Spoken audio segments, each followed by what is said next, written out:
आणि उद्योग नगरी असलेल्या छत्रपती संभाजीनगरमध्ये हॉटेल इंडस्ट्रीज चालकांना गॅसचा तुटवडा झालाय तर मोठा फटका बसेल असंही त्यांना वाटू लागलंय। मात्र सध्या मुख्यमंत्री आणि जिल्हा प्रशासनाने कोणताही तुटवडा नाही, घाबरून जाऊ नका असं सांगितलेलं आहे। त्यामुळे हॉटेल चालक भविष्यामध्ये गॅसचा तुटवडा निर्माण झाला तर तो हॉटेल इंडस्ट्रीसाठी राखीव ठेवावा अशी मागणी हॉटेल चालक संघटनेने केली आहे। आणि संभाजीनगर शहरात जवळपास 1000 हॉटेल्स आहेत, त्यांना दिवसाला जवळपास 2.5 ते 3 हजार गॅस सिलेंडर लागतात।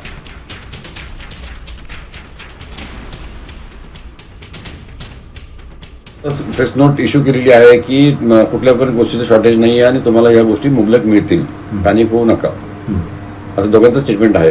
यामध्ये नुसती हॉटेल इंडस्ट्री अशी इंडस्ट्रीज नाही, त्याच्यामध्ये खूप साऱ्या इंडस्ट्रीज आहे, ऑटोमोबाईल आहे, म्हणजे खूप नंबर ऑफ इंडस्ट्रीज आहेत ज्या गॅसवर टोटली डिपेंडेंट आहे।